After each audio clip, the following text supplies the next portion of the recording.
menurutku ini buat apa? Buat apa karakter Ratna ini dibikin seperti itu gitu.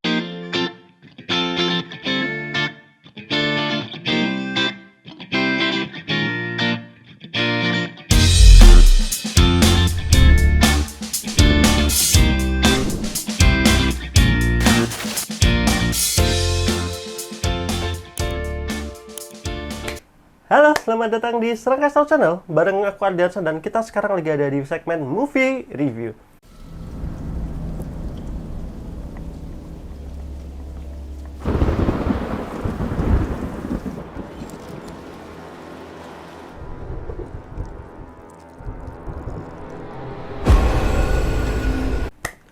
Nah, kali ini kita akan mereview film horor terbaru Indonesia yaitu Hidayah yang tayang reguler tuh 12 Januari 2023. Film ini sebenarnya tayangnya harusnya di 2022 antara Oktober atau November tapi diundur dengan alasan tertentu gitu, nggak tahu kenapa gitu. Dan film ini memang diangkat dari sinema yang tayang di televisi ya, di TV dengan judul yang sama yaitu Hidayah yang biasanya menceritakan terkait ada karakter yang kemudian melakukan keburukan, akhirnya kena azab, dan biasanya di akhir itu mereka ada yang bertobat, ada yang meninggal dalam kondisi buruk gitu untuk menjadi pembelajaran bagi warga di situ ataupun ada karakter-karakter di filmnya itu gitu. Dan nah untuk film Hidayah ini secara general harusnya kan mengambil konsep yang sama seperti itu karena memang ya yang mau diangkat kan seperti itu. Konsep hidayahnya itu gitu yang bisa didapat gitu. Nah, di film Hidayah ini menceritakan ada salah satu karakter ustadz namanya Bahri yang diperankan oleh Adjie Dito. Jadi kalau kalian nonton Kodrat nih, aku sih agak bersyukur film ini punya jarak dengan film Kodrat karena ternyata secara premisnya karakternya itu mirip bahkan cerita awalnya, yaitu ada yang dulunya itu ustadz kemudian dipenjara. Kalau di film ini karena fitnah itu Kodrat juga sama kalau karena fitnah juga kan dipenjara, kemudian bebas. Dan ada teman dari kampungnya ini kan sekarang dulu kan di sebuah kampung kemudian dipenjara akhirnya pindah ke Jakarta. Kemudian ada salah satu temannya yang meminta bantuan si Ustadz ini atau Ustadz Bahri ini untuk balik ke kampungnya karena memang kampungnya sekarang dalam kondisi mencekam karena ada salah satu warga yang mana di sini namanya Ratna. Ratna ini bisa dikatakan love interest-nya si karakter Ustadz ini, Ustadz Bahri ini. Dia dulu istilahnya kayak cinta pertama atau apalah dari Ustadz Bahri ini gitu, yang di desanya itu sakit-sakitan. Nah, dalam kondisi sakit-sakitan ini ada sebuah teror yang menghantui warga. Jadi kampungnya itu menjadi mencekam, menjadi istilahnya banyak ketakutan gitu yang terjadi di perkampungan itu semenjak si Ratna ini sakit-sakitan gitu. Dan kemudian si Ustadz Bahri ini awalnya menolak gitu karena ya satu dengan masa lalunya yang dia kena fitnah, dia itu difitnah karena diduga menyebabkan kematian dari yang ia pernah ruqyah gitu. Jadi yang di ruqyah di Ustadz Bahri ini meninggal, kemudian dia kena fitnah itu, akhirnya dia dipenjara gitu. Dan sekarang Bahri ini hidup sendirian gitu. Nah, pada suatu malam yang awalnya dia menolak, tapi kemudian dia diperlihatkan salah satu sosok Ratna di tempat kerjanya yang dalam kondisi itu seperti terantai gitulah lehernya. Jadi kayak di strap gitulah. Nah, akhirnya ya dia punya firasat yang sangat buruk yang akhirnya memutuskan dia untuk balik ke kampungnya gitu dan tinggal di pesantren yang dia dulu tinggal bersama dengan abah, disebutnya abah atau guru dia atau ustadz dia di pesantren lamanya gitu, yang kemudian menerima dia. Dan akhirnya ya misi dia di desa itu adalah untuk membantu si Ratna menghadapi ya masalahnya berkaitan dengan penyakit yang tidak wajarnya itu. Ya, setibanya di kampungnya, Ustadz Bahri ditemanin temannya namanya Hasan, kemudian mendatangi Ratna yang dalam kondisi dia itu ya tertidur di kasurnya doang gitu, di kamarnya, tinggal bareng ibunya gitu. Dan kondisinya ya sangat bisa dibilang sangat menjijikan gitu karena memang penyakitnya parah gitu, dan bahkan ada belatung-belatungnya yang di tubuhnya itu ya. Yang dibantu ibunya lah tiap hari untuk membersihkan belatung-belatungnya itu. Jadi memang kondisinya ya dia nggak mau ngomong, nggak bisa nyampein apapun dan hanya terbaring, tapi tiap jam 6 sore itu dia teriak-teriak kesakitan gitu ya. Sampai kemudian ya si Ustadz Bari ini ngelihat itu, awalnya dia ragu gitu karena setelah kejadian dia difitnah, kemudian dia di penjara, hidupnya hancur, kemudian orang tuanya juga meninggal gitu pada saat dia di penjara. Mirip banget sama Kodrat, yaitu secara keimanan dia itu kemudian dia mempertanyakan terkait keimanannya dan lain-lain. Itu yang menjadikan dia ragu untuk memulai melakukan ruqyah lagi. Tapi karena berkat dorongan dari Abah dan juga temannya Hasan, akhirnya dia mau melakukan hal itu. Dan sampai kejadian di malamnya ya si Ratnanya seperti apa ya bisa dibilang kerasukan pada saat diruqyah itu. Dan ya di momen itu Ratnanya meninggal. Sampai kemudian setelah meninggal itu ada teror hantu atau sosok pocong di kampung itu yang semakin menguat lagi gitu, karena ya meninggalnya ya tadi ya dalam kondisi tidak wajar. Kemudian juga para warga itu sebenarnya nggak mau menolak si Ratna itu dikuburkan di kampungnya tersebut gitu, karena ya takut terjadi adanya bala gitu. Karena memang ada rumor bahwa Ratna ini adalah seorang apa ya istilah perempuan malam lah gitu, yang dia dapat uang itu untuk membantu ibunya, keluarganya, karena kan si ayahnya itu meninggal bunuh diri karena terlilit hutang gitu. Yang kemudian ibunya sama si Ratna ini kan nggak bisa membayar, akhirnya Ratna ini digosipkan dia bekerja sebagai perempuan malam dan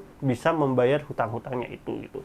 Nah itu premisnya seperti itu gitu untuk apa ya sinopsisnya, sampai ya kemudian nanti ceritanya itu menggambarkan ya gimana Ustadz Bari ini mengungkap kejadian-kejadian di kampung dan penyebab apakah Ratna benar perempuan malam, kemudian apa yang sebenarnya terjadi di kampung itu sampai teror itu terjadi gitu. Nah langsung aja kita masuk kepada reviewnya. Reviewnya berarti aku akan bagi menjadi dua hal, yang aku suka dan aku yang gak suka gitu.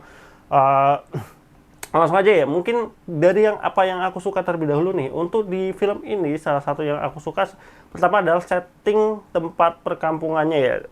Setting kampungnya ini dia ada semacam kampung-kampung yang ada di area perbukitan, biasanya di area gunung itu. Dan ini aku bisa dikatakan relate sih dengan setting apa ya perkampungannya ini gitu. Ini rada berbeda sama kalau kalian nonton Perempuan Tanah Jahanam gitu. Perempuan Tanah Jahanam itu kan settingnya kayak di desa yang benar-benar terpencil banget, dan itu kan adanya mungkin ada gitu, cuman aku kurang relate karena memang ya tidak mengalami atau tidak tinggal di tempat seperti itu. Tapi kalau untuk yang ini itu secara setting tempat itu menurutku cukup bagus gitu, dan kayaknya mengambil memang setting di desa beneran gitu, bukan desa yang dibuat gitu. Jadi secara setting tempatnya itu aku suka gitu. Dan setting awalnya di tempat kerjanya juga aku suka, setting tempatnya itu suka.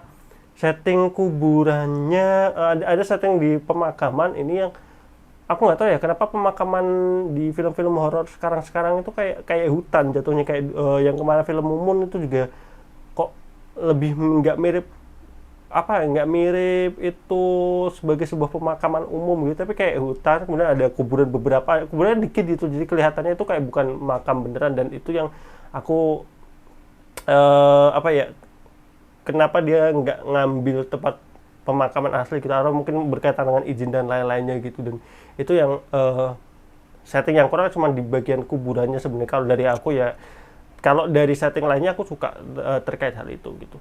Kemudian aku jujur aja dia agak bingung kalau harus menilai apa yang aku suka gitu, karena memang film ini sangat generik sih secara, bahkan ini levelnya menurutku ya levelnya masih penceritaan film-film kelas sinetron yang coba dibikin mahal aja sih di film layar lebarnya gitu. Jadi aku aja bingung sebenarnya kalau mau dilihat mana yang aku suka lagi itu.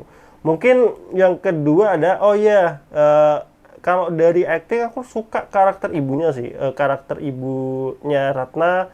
Supporting karakternya malah aku yang lebih suka ibunya Ratna. Kemudian abahnya, walaupun abahnya juga nggak banyak dialog segala macam, cuman meyakinkan lah untuk sebagai karakter guru senior ataupun ustadz yang ustadz dari gurunya dari Ustadz Bahri ini gitu. Kemudian ibunya Ratna juga, walaupun di film ini ibunya Ratna ini minim dialognya itu hanya pada saat dia menerima Ustadz Bahri ini sebagai tamu, kemudian menjelaskan kondisinya Ratna, sama hanya paling manggil-manggil Ratna, manggil Neng, kan dia manggilnya Neng ya, ke anaknya gitu. Jadi pada saat bahkan ada scene ketika si Ratna itu habis dikubur kan, kemudian kuburannya jebol ya, jadi kayak pocongnya itu keluar setengah badan gitu di atas kuburannya. Nah itu tuh ada scene dimana ibunya menemukan Ratna dalam kondisi seperti itu, kemudian menangis.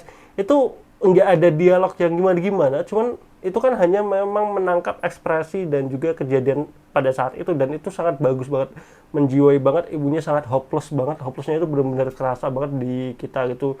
Kemudian supporting karakter warganya sih, warganya memang nggak terkena spotlight, hanya ada beberapa gitu, itu lumayan bagus sih. Kemudian pada saat kejadian, ada satu kejadian kesurupan di pesantren, itu respon anak-anaknya gitu itu masih masuk akal, masih bagus lah gitu. Biasanya kan ada beberapa hal yang kalau misalkan melibatkan banyak orang tuh reaksinya itu kayak aneh gitu. Tapi itu nanti ada plus minusnya, karena ada bagian yang aku nggak suka juga di berkaitan dengan supporting karakter. Tapi mungkin itu ada beberapa poin yang aku suka dari film ini. Kemudian film ini juga secara cerita sebenarnya cukup menarik. Itu benar-benar kita itu nggak yang terlalu dibikin klise terkait kejadian di film ini. Jadi kayak ini udah spoiler alert ya. Jadi spoiler untuk yang belum nonton film ini gitu. Jadi di film ini kan ya benar-benar dilihat kalau si Ratna ini memang ya dia melakukan sebuah kesalahan. Jadi nggak klise kayak orang tuanya yang melakukan kesalahan atau seperti apa gitu. Jadi dijelaskan ya memang ternyata ya Ratna ini yang melakukan kesalahan gitu. Dan itu yang aku suka sih, artinya dia dalam kondisi seperti itu ya nggak terlalu, twistnya itu nggak terlalu dibikin-bikin gitu. Twistnya itu nggak terlalu dibikin-bikin, dan ya udah diceritain mengalir gitu aja. Itu yang aku suka gitu. Mungkin kalau yang aku suka nggak banyak sih. Nah, aku malah justru pengen komplain sebenarnya di film ini tuh, yang banyak hal yang aku kurang suka di film ini gitu. Yang pertama adalah pemilihan karakter ataupun aktor Adjie Ditto ya. Adjie Ditto ini yang main di Keramat 2 gitu. Bukan aktingnya jelek, cuman karena dia ini di sini sudah dipanggil Ustadz gitu, sedangkan persepsi kebanyakan orang, khususnya aku, untuk orang yang sekelas dia dipanggil Ustadz dan sangat dipercaya oleh masyarakat ataupun temennya Hasan itu ya, gambaranku ya minimal kayak Ustadz Kodrat gitu yang di film Kodrat. Jadi pemerannya kan Vino G. Bastian gitu, jadi karakternya udah dewasa, udah lebih mature gitu, udah lebih tua gitu dari ketimbang di sini Adjie Ditto. Kamu lihat aja di Keramat 2 kan Adjie Ditto ya apa ya, looknya itu masih benar-benar remaja gitu, masih cocok sebagai anak kuliahan gitu. Tapi ya aku bukan mengeneralisir, artinya orang yang bisa dipanggil Ustadz itu orang yang sudah berumur gitu. Tapi maksudku ya jadi kurang apa ya, kurang dapet aja sih untuk karakter Ustadz Bahri yang masih diperankan oleh Adjie Ditto itu gitu. Walaupun secara acting bagus-bagus aja gitu Adjie Ditto, aku nggak ada masalah secara actingnya, cuman secara looks-nya itu karakternya terlalu muda menurutku untuk dia memerankan karakter Ustadz dan juga ahli ruqyah di desa ini gitu, di desa ini gitu. Jadi apalagi kan dia pernah di penjara, artinya kan udah beberapa tahun kan, bahkan sebelumnya berarti dia masih sangat muda banget gitu sebelum di penjara gitu. Jadi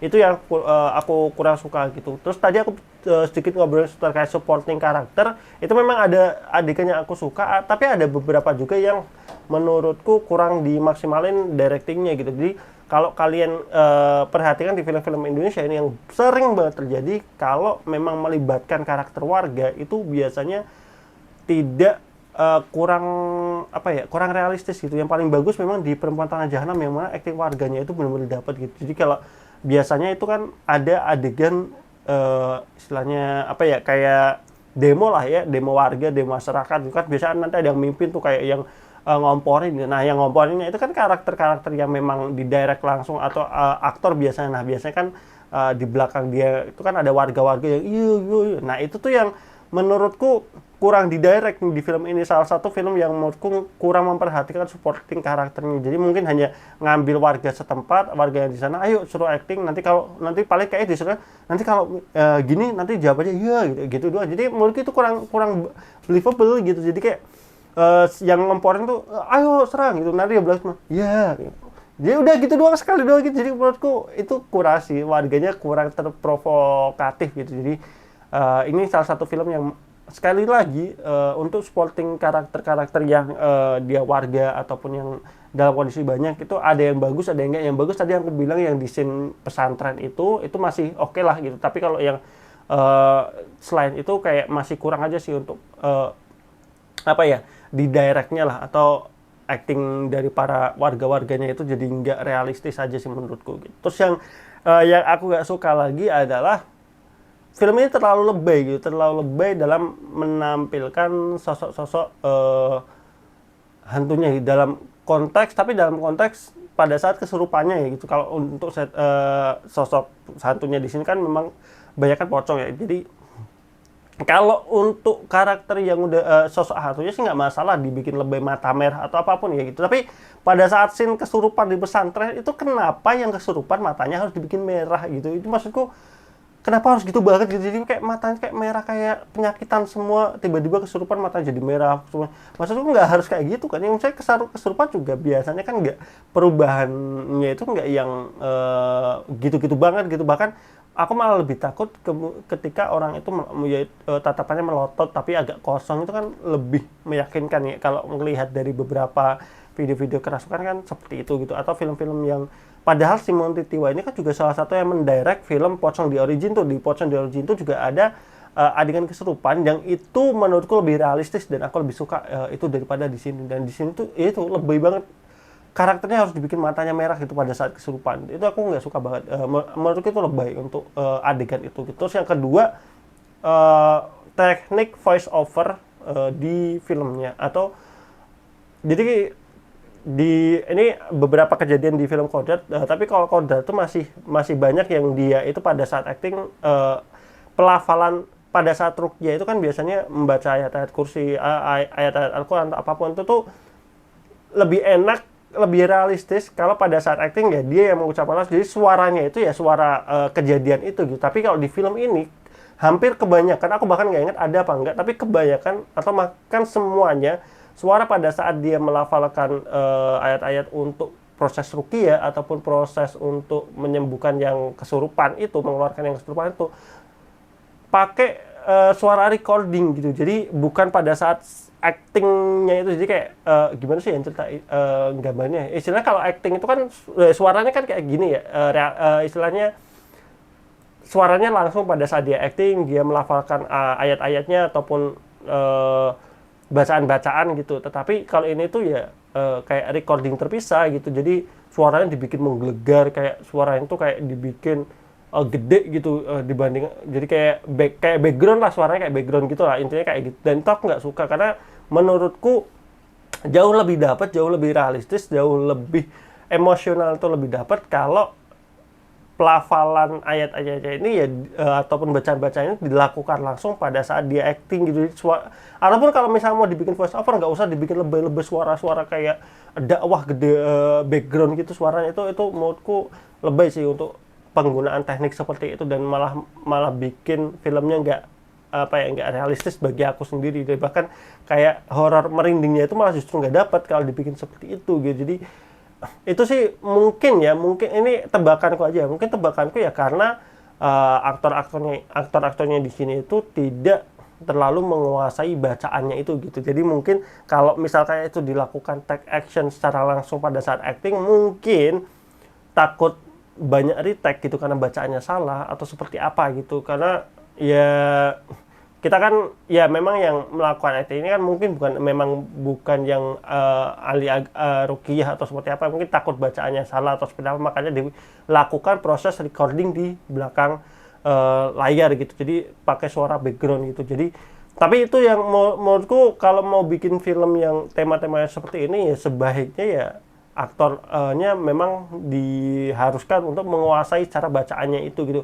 Pun kalau misalnya mau pakai suara voice over atau recording gitu ya nggak usah dibikin lebay gitu lah, dibikin senatural mungkin. Jadi mungkin shootnya dari belakang tapi suaranya seakan-akan ya suara pada saat dia melakukan take action di lokasi syutingnya seperti itu. Jadi itu aku jujur ya, aku bikin atmosfer horornya itu malah justru nggak dapat kalau misalkan pakai suara background seperti itu. Aku nggak suka tuh di Kodrat itu ada beberapa doang, tetapi nggak selebay di film ini, background itunya, suaranya itu nggak selebay di film ini. Film ini menurutku terlalu lebay sih untuk itunya gitu. Jadi kemudian filmnya juga ada yang beberapa nggak konsisten. Di sini tuh ngasih subtitle untuk bahasa-bahasa Sunda gitu. Tapi ya walaupun sedikit sih, ada beberapa sedikit yang kemudian tidak dikasih subtitle pada saat melakukan pada saat bahasa Sunda ini. Yang aku ngeh itu pada saat kesurupan tuh itu ada tuh sebagian besar, tapi kemudian di akhir dia ngomong apa itu nggak ada subtitle ya. Jadi menurutku kurang konsisten aja. Harusnya ya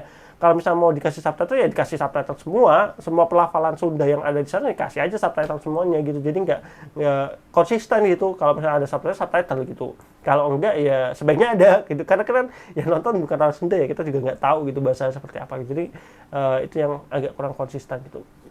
Terus yang berikutnya lagi nih, kalau ini mungkin lebih ke ekspektasi aku aja yang aku nggak suka di film ini, yaitu film ini terlalu klise untuk menyuguhkan film dengan konsep hidayah itu. Klisenya seperti apa? Yaitu yang tadi aku bilang kan, film hidayah itu kan kebanyakan ya ada karakter dia melakukan sebuah keburukan, kena azab, kemudian ada hidayah yang bisa diambil dari kejadian itu semua gitu. Nah, tapi di sini kan ketahuan nih bahwasanya ternyata si Ratna ini memang dulunya bekerja di klub malam, menjadi perempuan malam, pasang susuk juga kan, pasang susuk. Yang masang susuk ini ya salah satu warga di desa itu juga sebagai salah satu plot twist, bukan plot twist sih sebenarnya, itu reveal cerita aja gitu. Jadi si Ratna itu ya memang pasang susuk salah, dan di film ini menurutku kesalahannya adalah pertama kita tidak diperlihatkan adanya scene dimana entah ibunya tahu atau enggak bahwa saya Ratna melakukan hal tersebut, pasang susuk dan lain-lainnya itu gitu. Artinya Ratna ini meninggal dalam kondisi ya dia belum bertobat, dia belum melepaskan susuknya juga. Jadi ya udah, berarti kita ambil kesimpulan ya Ratna meninggal dalam kondisi dia masih keadaan bersalah gitu, dalam artian masih berdosa lah gitu ya. Nah, aku tuh kepikirannya kalau memang si Ratna ini meninggal dalam keadaan berdosa, ya udah biar yang mendapatkan istilahnya hidayah ataupun pertaubatan yang lainnya itu ya berarti karakter lainnya, jangan Ratnanya gitu. Jangan Ratnanya dibikin menjadi karakter yang suci aja. Udah di sini anggap aja dia bersalah gitu. Itu. Kemudian ada Dadang juga kan, Dadang yang ternyata salah satu warga di sini yang di reveal di sini itu ya pengguna istilahnya kayak dukun lah gitu, yang masangin susuk juga buat si Ratna gitu. Yang aku gak suka di endingnya itu satu, Dadang ini pada saat ending menurutku anti klimaks banget gitu. Jadi kalau di Kodra itu kan masih oke lah, masih ada scene-scene pertarungannya, bertarung dengan iblisnya gitu. Tapi kalau di sini tuh receh, maksudnya bukan receh ya, kayak cepet banget gitu. Jadi kayak ustadznya itu hanya mukul beberapa kali doang, 2 kali atau berapa, terus habis itu kebakar tuh rumahnya. Jadi kayak menurutku perlawanan Dadang sebagai karakter jahat utama di sini tuh anti klimaks gitu. Yang aku bahkan mikir, udah nih gini doang, selesainya gini doang nih gitu. Kalau Kodra kan masih ada klimaks-klimaksnya kan, bahkan di endingnya itu ya pertarungan tuh seru gitu. Tapi kalau di sini tuh kayak udah gini doang nih kelarnya film gitu. Dengan adanya pergantian dari malam ke pagi itu kayak subuh ya, malam ke pagi itu kayak terlalu mendadak gitu, dan biasa aja gitu. Jadi setup si Dadang ini yang ruangannya dibikin serem gitu menurutku kurang gitu. Bahkan dia kan ahli ya, bisa dibilang kan dia mencari kekuatan dalam hal ilmu hitam ya. Ilmu hitamnya itu nggak ada dia pakai atau nggak ada yang bisa dia gunakan di dalam perlawanannya gitu. Jadi dia berlawan sebagai ya manusia biasa aja. Tapi pun kalau menjadi manusia biasa ya kurang aja gitu.